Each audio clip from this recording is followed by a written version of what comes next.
l'édito politique. Et c'est avec Laurent Mauduit ce matin. Bonjour Laurent. Oui, bonjour Laurent. Bonjour Cécile, ravi de vous retrouver. Oui, Oui, merci. absolument Laurent. Alors on va parler de l'ONG Oxfam. D'un côté, chez Oxfam, il faut le dire, il y a quand même un plan de suppression d'emplois. Et donc d'ailleurs, on reproche finalement à Oxfam de dénoncer beaucoup de choses et d'appliquer en fait quasiment la même chose en interne. Et vous avez épluché aussi le rapport annuel justement sur le partage des richesses de l'ONG. Et Laurent, qu'est-ce que vous en retenez ?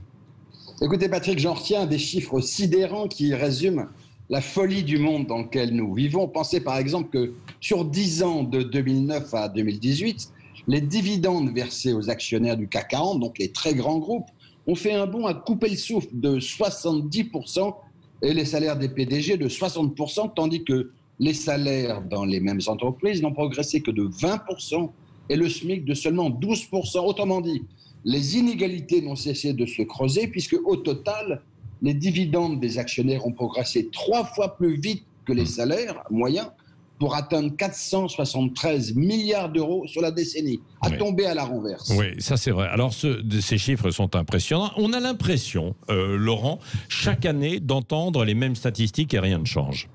C'est pas faux, Patrick, car c'est tous les ans pareil, sauf peut-être cette année, en 2020, où les dividendes seront un peu moins colossaux du fait de la crise sanitaire. Mais c'est vrai que sur longue période, ce capitalisme devient de plus en plus tyrannique, offrant au capital des rémunérations de plus en plus exorbitantes et au travail des rémunérations de plus en plus chiches. Et quand il y a un ajustement, c'est un ajustement social. On le voit bien avec les plans sociaux. Le nœud du problème, c'est donc que le partage se fait de plus en plus à l'avantage du travail et de plus en plus au détriment du travail. Donc dans le grand concours Lépine qui a été lancé pour dessiner le monde de demain, ce devrait être l'un des grands débats. Comment rééquilibrer ce partage ? Oui, bon, on connaît un peu la réponse. Les impôts, c'est aussi à cela qu'ils peuvent servir.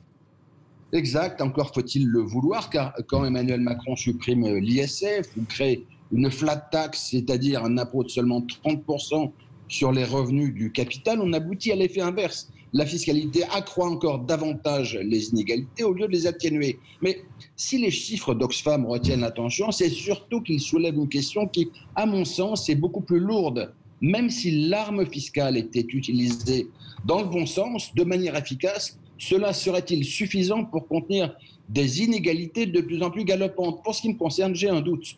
Face à un capitalisme qui devient de plus en plus inégalitaire, j'ai le sentiment que l'arme fiscale qui fonctionnait il y a 20 ans ou 30 ans est aujourd'hui un peu émoussée. En clair, le grand débat pour le monde d'après, c'est sur le fonctionnement même de ce capitalisme qu'il devrait porter, sur son horlogerie interne, si je puis dire, qui s'est totalement déréglée. Sans cette audace, on sait par avance ce que sera le monde de demain.